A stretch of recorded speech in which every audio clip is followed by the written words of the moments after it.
तुला आई नाही, बाजूला बाबा नाही. निवृत्तीनाथ इकडे तिकडे हे करायला लागला, बघायला लागला. कुठेच दिसणार ती. त्याचा रडणार आज चालू झालं, आक्रोश करायला लागला. कुठेही जाणार नाही. ते गेली कशी? आत्तापर्यंत आपल्याला सोडून कोणच गेलं नाही. वडील भिक्षा मागायला जात होते, पण आई मला सोडून कधीच गेली नाही. त्यावेळेला त्यांच्या आवाजानं ज्ञानेश्वर माऊली जागी झाली. माऊली रडायला लागली. सोपान जागा झाला. तिघही रडायला लागली. लास्टला मुक्ता उठली. एकामेकाला बिलगलती.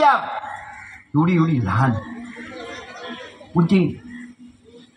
निवृत्तीनाथ दादा तू रडतोस?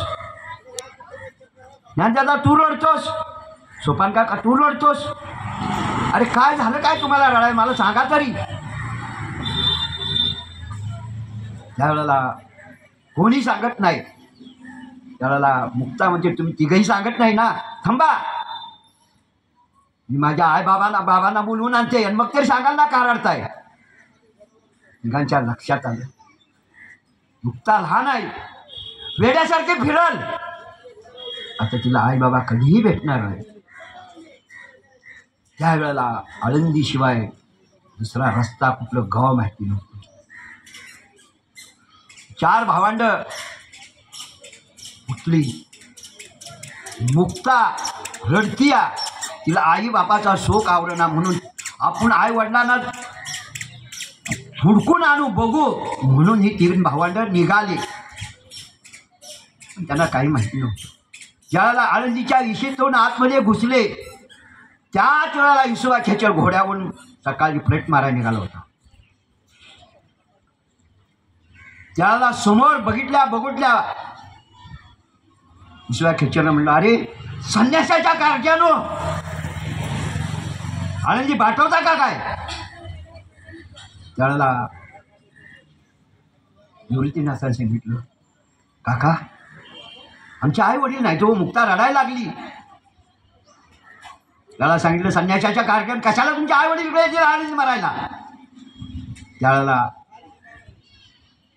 ज्ञानेश्वर माऊली पुढे गेले. काका मुक्ता रडतीया हो, आणि तिचं रडणं पाहून आम्हाला सहन होत नाही. आम्ही आई वडिलांना शोधतो. त्याच वेळेला त्या येसुबा खेचरनं ज्ञानेश्वर माऊलीच्या छातीत लात मारली. लात मारल्याबरोबर ज्ञानेश्वरी माऊलीच्या तोंडातून रक्ताची गुळणी बाहेर पडली. त्यावेळेला निवृत्तीनाथाच्या तळपायाच्या आग मस्तकाला गेली.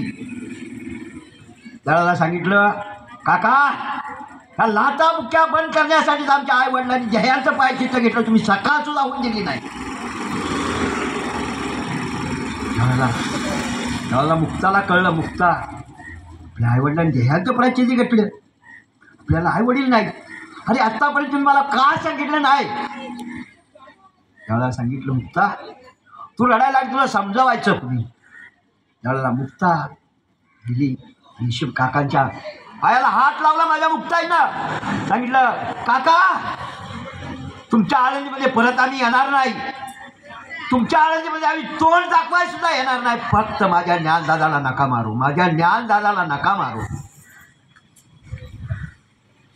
4 भावंड मजल दर मजल करत करत करत पैठणला गेली. पायाला पळसाची पानं बांधली. मुक्ताला निवृत्तीनाथानं खांद्यावर घेतलं. झाडला पैठणच्या पंडिताच्या तिथे गेल्यानंतर त्याच मग जिथं विठ्ठलपंत उतरले होते त्याच घरामध्ये ही 4 मुलं उतरली आणि सांगितलं, मला आळंदीमध्ये राहून देत नाही, आमचा छळ चाललाय. त्यावेळेला संध्याकाळी गेल्यानंतर तुमच्या ह्याच्यामध्ये